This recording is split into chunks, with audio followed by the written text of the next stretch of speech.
चलिए, टॉपिक क्या था आज के? आप टोटल पढ़े हम लोग स्ट्रक्चर ऑफ स्पर्म के बारे में पढ़े। स्पर्म को हम लोग क्या बोलते हैं? स्पर्मेटोजोआ भी कहते हैं। जब स्पर्म छोटा होता है तो उसे हम क्या बोलते हैं? स्पर्मेटोजोआ। लेकिन यही स्पर्म जब बड़ा हो जाता है तो क्या बोलते हैं? यही स्पर्मेटोजोआ, मतलब यही स्पर्मेटोजोआ जब बड़ा हो जाता है तो क्या कहते हैं? स्पर्म कहते हैं। ठीक है। एक इमैच्योर स्पर्म की हम बात करें, एक स्पर्म है जो मैच्योर है, बन नहीं रहा है, बल्कि वो बनकर पूरी तरह से क्या हो चुका है? तैयार हो चुका है। बनकर पूरी तरह से क्या हो चुका है? तैयार हो चुका है। ठीक है। तो उसके पास एक मैच्योर स्पर्म जो होगी वो कैसे होगी? सर, वो एक माइक्रोस्कोपिक स्ट्रक्चर होगा। कैसा होगा? माइक्रोस्कोपिक स्ट्रक्चर होगा। और उसकी जो शेप होगी वो किसकी जैसी होगी? एक टेडपोल के जैसा होगा। कैसा होगा? एक टेडपोल के जैसा होगा। इसकी डायमीटर कितनी होगी बाबू? 2 से 5 माइक्रोमीटर तक होगा। 2 से 5 माइक्रोमीटर। और लॉन्ग कितना होगा? 60 माइक्रोमीटर तक ये लॉन्ग होगा। कितना? 60 माइक्रोमीटर तक लॉन्ग होगा। और पूरे स्पर्म को, है ना, प्लाज्मा मेम्ब्रेन जो होती है वो पूरे स्पर्म को क्या करता है? कवर करके रखता है। प्लाज्मा मेम्ब्रेन पूरे स्पर्म को क्या करता है? कवर करके रखता है। तो वही लिखा है हमने कि sir plasma membrane encloses the entire sperm. ठीक है, यहां तक कोई दिक्कत नहीं है।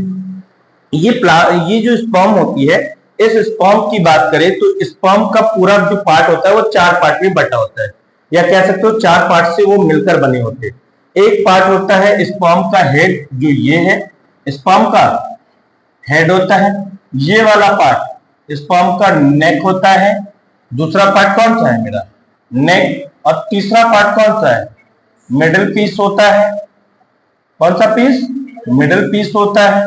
और चौथा ये जो पोर्शन है ये कौन सा है? टेल पोर्शन है। कौन सा पोर्शन है बाबू? टेल पोर्शन है। कोई दिक्कत नहीं। चलिए, तो एक चीज बात करते हैं। हेड हो गया, नेक हो गया, मिडिल पीस, टेल, ये वो 4 पार्ट्स है जिनसे मिलकर स्पर्म बना होता है। तो एक स्पर्म में कितने पार्ट्स होते हैं? 4 पार्ट होते हैं। कौन कौन? हेड, नेक, मिडिल पीस और टेल। हेड, नेक, मिडिल पीस और टेल। सर, हम बात करेंगे अब किसकी? हेड की। किसकी बात करेंगे? हेड की बात करेंगे। हेड का शेप कैसा होता है? तो सर हेड, ये जो है हेड जो होता है वो कैसा होता है? ओवल शेप होता है और फ्लैट होता है। ओवल एंड फ्लैट होता है। तो इसका शेप कैसा होता है? ओवल शेप होता है। और ये ओवल में भी क्या होते हैं? फ्लैट होते हैं। क्या होते हैं? फ्लैट होते हैं। और इनके पास एक क्या होता है? एक बड़ा सा हैप्लॉइड न्यूक्लियस होता है। इनके पास क्या होता है? एक बड़ा सा हैप्लॉइड न्यूक्लियस भी होता है। और साथ ही साथ उसके पास एक इंटीरियर कैप लाइक स्ट्रक्चर होती है, जिस कैप लाइक स्ट्रक्चर को हम लोग क्या कहते हैं? एक्रोसोम कहते हैं। सर, इस एक्रोसोम जो होता है वो कहां पाया जाता है? तो याद रखना, न्यूक्लियस के टिप पोर्शन पे पाई जाती है। न्यूक्लियस की टिप पोर्शन पे पाई जाती है। ये जो न्यूक्लियस है ये स्पर्म का हेड है, और ये स्पर्म का ये क्या है? न्यूक्लियस है। और इसी के टिप पोर्शन पे क्या पाई जाती है? एक्रोसोम पाई जाती है। और इसको हम लोग क्या बोलते हैं? न्यूक्लियस कहते हैं। क्या बोलेंगे? न्यूक्लियस कहेंगे। यहां तक कोई दिक्कत नहीं है। सर, इस एक्रोसोम का निर्माण कौन करता है? सेल के किस ऑर्गेनल के द्वारा इस मतलब एक्रोसोम का फॉर्मेशन होता है? तो याद रखना, गोल्गी कॉम्प्लेक्स भी बोल सकते हो, या तुम चाहो तो इसको गोल्गी बॉडी भी बोल सकते हो। कोई दिक्कत नहीं है। इस एक्रोसोम के पास क्या होता है? हाइड्रोलाइटिक एंजाइम होती है। क्या होती है?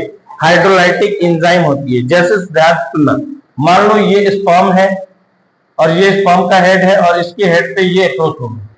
ठीक है। और इसके हेड में क्या है? ये हाइड्रोलाइटिक एंजाइम है। अब ये गया स्पर्म के हेड पे, ये ओवम है, और ओवम से जाएगा फर्टिलाइज करने। तो जैसे ही ये पहुंचेगा कहां पे? स्पर्म के पास। तो इसका ये वाला जो होगा हेड एक्रोसोम, ये क्या हो जाएगा? टूट जाएगा। और टूटेगा तो ये क्या हो जाएगा? ब्रेस्ट हो जाएगा, मतलब ये टूट जाएगा। और इसके भीतर से क्या रिलीज होगी? Hydrolytic enzyme. जो हाइड्रोलाइटिक एंजाइम इसकी दीवार को कमजोर करके स्पर्म को अंदर जाने में मदद करेगा। Yes, okay.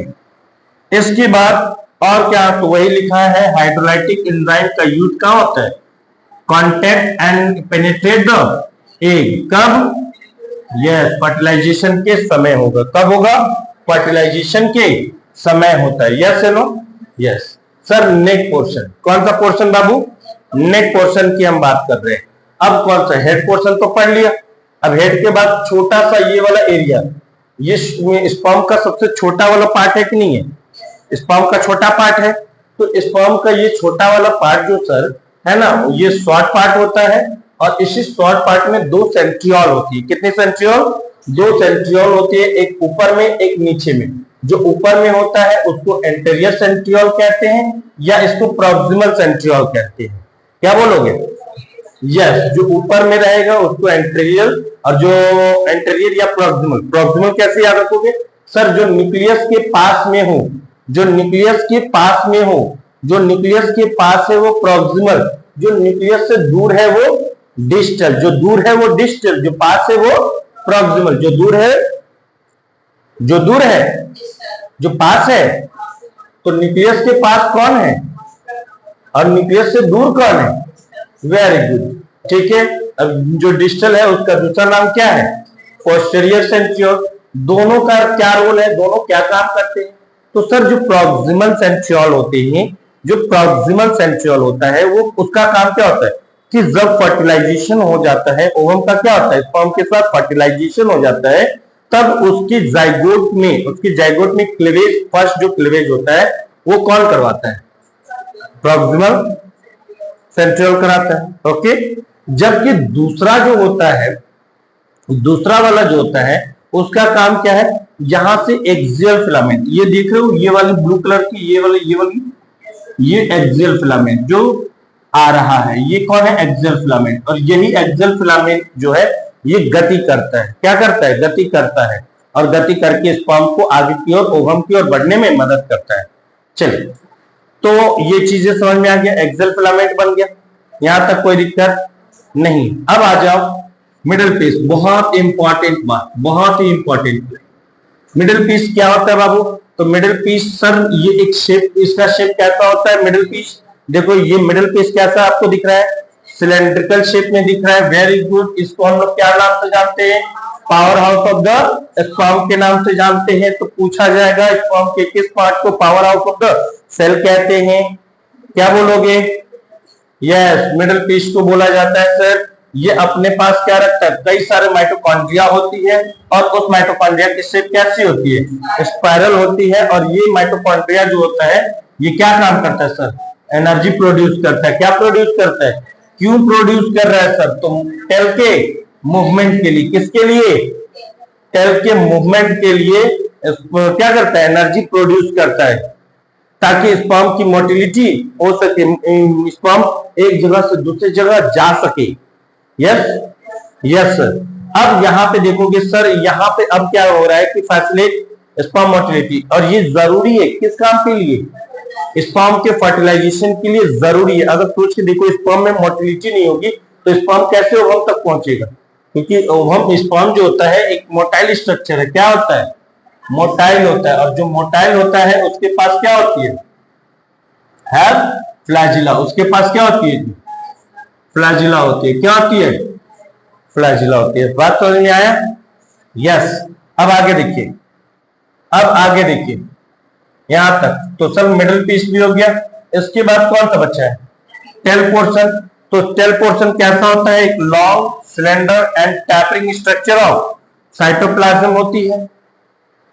इसके पास सर, टेल के पास एक थ्रेड लाइक स्ट्रक्चर होती है। क्या होती है?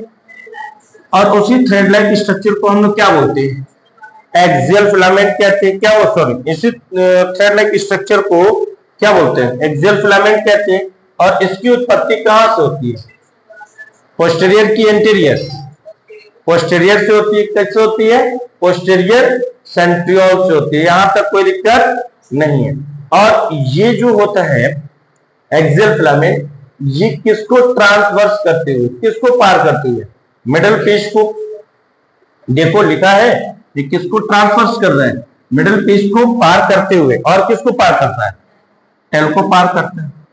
एक स्पर्मेटोजोआ जो होता है सर वो स्विम करता है। क्या करता है? स्विमिंग करती है by vibrating their tail in their fluid medium. तो एक फ्लूइड मीडियम में क्या करता है, वाइब्रेट, उसका टेल जो होता है इस तरह से मूवमेंट करते हुए जाता है ऊपर की ओर। यस या नो?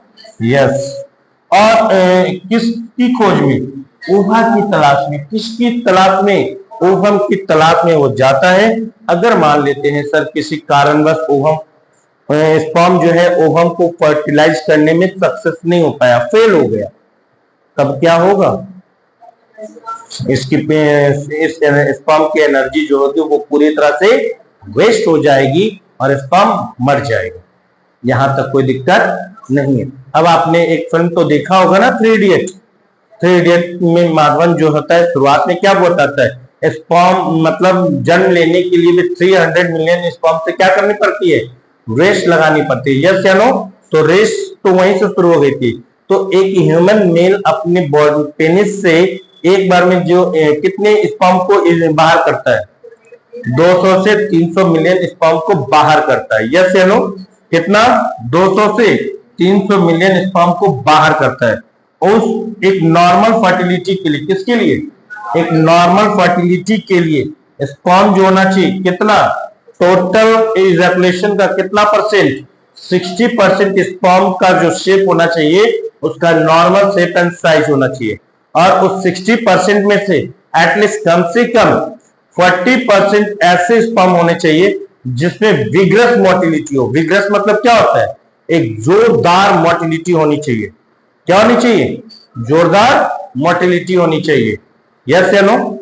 अगर ये चीजें हैं तो स्पर्म फर्टिलाइज कर पाएगा, और अगर नहीं है तो स्पर्म फर्टिलाइज और नहीं कर पाएगा उनको।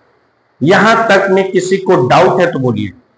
तो ये आपका पूरा टॉपिक खत्म हुआ किसका, स्ट्रक्चर ऑफ स्पर्म का। यहां से ढेर सारे क्वेश्चंस बनेंगे, ठीक है, कोई दिक्कत? तो आपने क्या क्या पढ़ लिया, स्पर्मेटोजेनेसिस पढ़ लिया और स्पर्म पढ़ लिया। अब हम लोग का नया टॉपिक क्या होगा? नहीं, अभी तो oogenesis बाकी है ना, oogenesis पढ़ेंगे, उसके बाद हम लोग मेंस्ट्रुअल साइकिल पढ़ेंगे। और oogenesis और स्पर्मेटो क्या नाम है, मेंस्ट्रुअल साइकिल, दोनों एक दूसरे से को रिलेटेड टॉपिक है, ठीक है। तो आज के लिए इतना ही रखते हैं, थैंक यू।